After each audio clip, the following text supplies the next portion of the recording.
एक दिन रावण हनुमान जी से बोला कि हमारी आपकी लड़ाई हो जाए। हनुमान जी बोले तैयार, पर फैसला कैसे होगा? बड़ी देर तक लड़ाई होगी, तुम भी बलवान और हम पर भी राम जी की कृपा है। रावण बोला लंबा वाला युद्ध नहीं, एक एक मुक्के का युद्ध, एक मुक्का मैं मारूंगा, एक तुम मारो। हनुमान जी ने कहा हम तैयार है। रावण पहले मुक्का तुम ही मारो। रावण बोला मैं क्यों, तुम क्यों नहीं?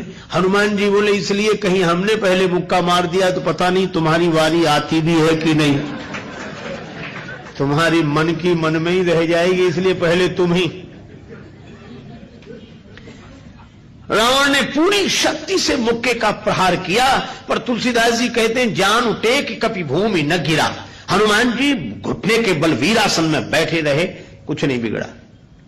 अब रावण अपनी 20 आंखें बार बार बंद करे, फिर खोले, फिर हनुमान जी ने कहा कि आश्चर्य मत करो, हम स्वस्थ हैं, पर अब तुम तैयार हो जाओ।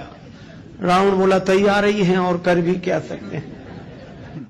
हनुमान जी ने पूरी शक्ति से हाथ ऊपर उठाया मुक्के के रूप में। घबरा गए ब्रह्मा जी, शंकर जी। ब्रह्मा जी बोले रोको, कहीं मुक्का गिर गया और रावण मर गया तो राम जी का तो पूरा प्रोग्राम ही फेल हो जाएगा।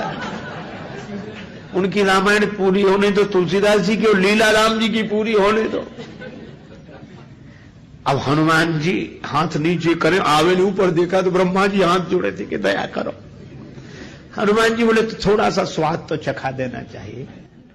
तुलसीदास जी कहते हैं कि रावण साधारण वीर नहीं है, जो 10 शीस मही धर ईस को 20 भुजा खुली खेल ने हारो। और उस पर जब हनुमान जी ने प्रहार किया तो सो हनुमान हन्यो मुठिका, तो रावण को ऐसे लगा कि गिरिगो गिरिराज जो गाज को मारे हो, जैसे गिरिराज हिमालय पर वज्रापात हुआ हो। रावण धरती पर गिर गया, मूर्छित रहा बड़ी देर तक। बड़ी देर में आंख खोली तो बोला बड़े बलवान हो। हनुमान जी बोले बल तो इन्होंने देखने नहीं दिया, ब्रह्मा जी और शंकर जी ने।